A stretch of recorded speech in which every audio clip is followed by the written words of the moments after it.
Hi everyone. So in today's session, we'll be solving the question paper of 2022. Okay, so in the next session, we'll be solving the 2023 question paper. So let's start with the first question. First, I'll be giving you some time to answer the question, and then I'll tell you the answer in the next slide. Okay. So first question is, who coined the term psychophysics? Think about it. Psychophysics, what is psychophysics? It's the relationship between sensations and physical stimuli and perception. It involves threshold and intensity and stimulations and everything. Just think about it. I'll give you 10 seconds and then we'll proceed with the answer.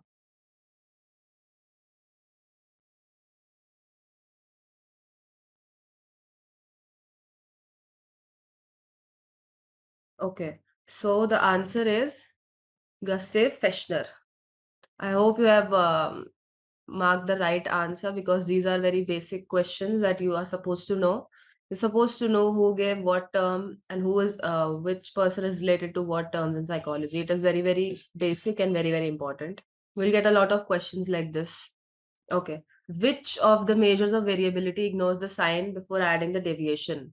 Okay, so which of these don't actually consider the sign if it's negative or positive before the deviations are added? Which of these terms don't consider a sign very important or of any value? I'll give you 10 seconds.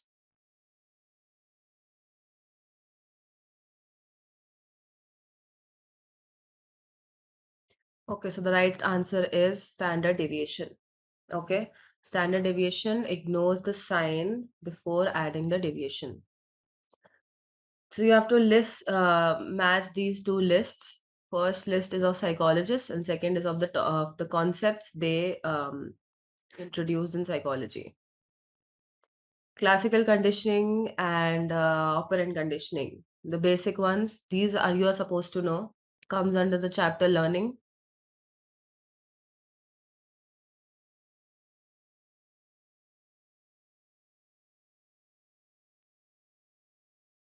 Okay.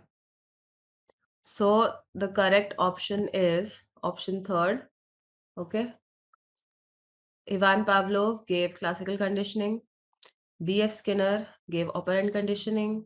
Edward and Albert Bandura gave observational conditioning, observational learning basically, and Edward Tolman gave latent learning.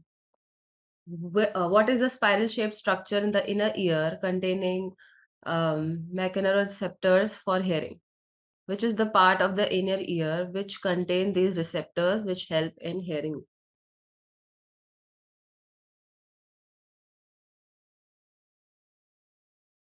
Okay, so the answer is cochlea.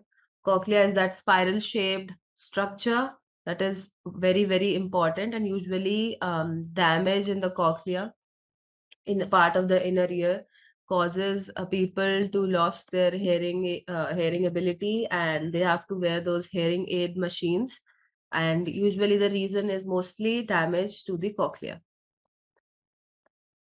because it contains receptors, and if receptors are lost you will lose the hearing ability. Okay, so these are the two statements you have to understand and choose the appropriate answer from the options. Which one is correct or either one of is correct? Token economy is based on the principles of insight. Is it true or not?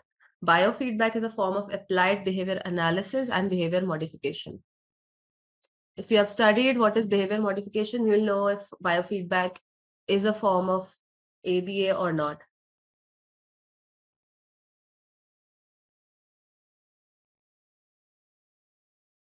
Okay, so both these statements are incorrect because token economy is not a principle of insight. Insight comes suddenly. You don't have to reinforce it with some token economy concept because token economy comes under reinforcement. You provide with some reward, in return you get some behavior.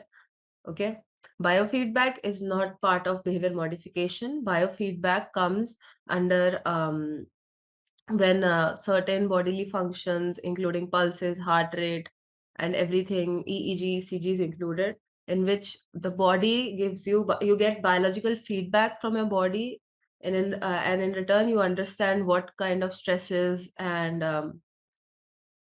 your bodily changes makes you have more stress and less stress, and that is how you learn to control stress of your body. That is not form of behavior modification. You basically understand the body responses, you don't modify it. Which of the following are true for the positively skewed distribution? Which of these statements explain positively skewed distribution? For this question, you're supposed to know what is skewness and what is positive skewness.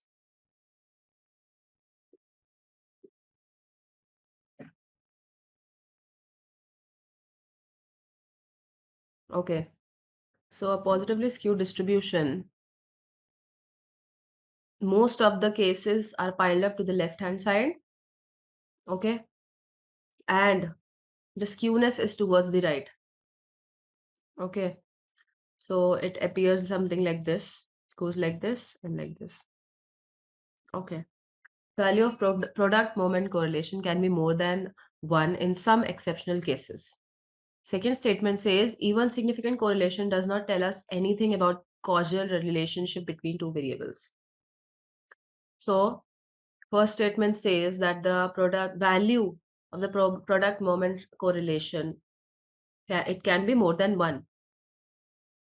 And the second one says that the significant correlation does not tell anything about the causal relation. Causal relation means cause and effect. So if there is significance correlation, does it also gives information about the causal relationship? I think this one is easy. You can do this one very easily. So the answer for this question is fourth. First statement is false. No, it cannot be more than 1. Second statement is of course true. Yes, significant relationship can never tell if there is any causal relationship between the variables or not. Correct? So only the second statement is true. Next is you have to tell the philosopher who believed, or philosophers who believed that knowledge is inborn in humans. This one is also easy and basic.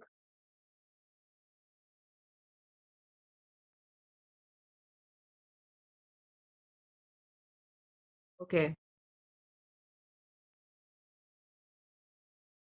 Plato and Rene Descartes, only these two people believe that knowledge in humans is inborn. While John Locke gave the blank slate concept where we can only learn from our experiences and we come with a blank slate, we don't have any innate inborn knowledge.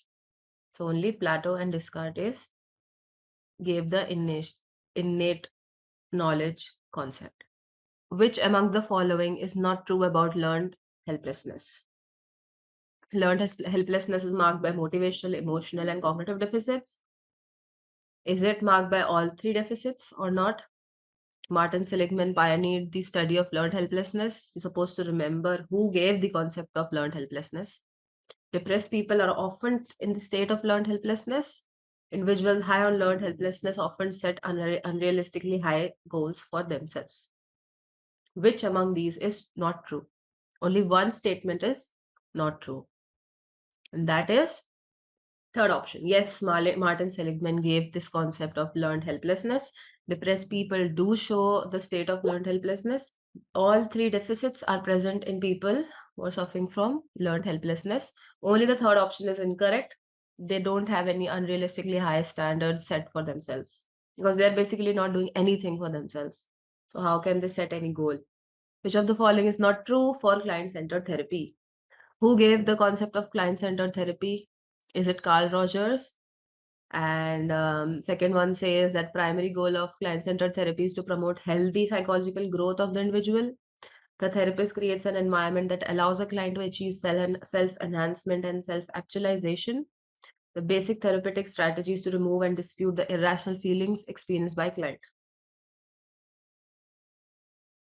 If you don't know this answer, you have to go back and read up on the client-centered therapy again.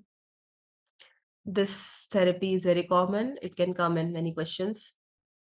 They can ask who gave this therapy, what are the primary goals of this therapy, right? So, the first three are correct. Carl Rogers gave client-centered therapy, and the primary goal of client-centered therapy is to promote healthy psychological growth. Yes, and it is for self-actualization. There are no feelings that are supposed to be removed from the client in client-centered therapy. Okay, fourth option is incorrect.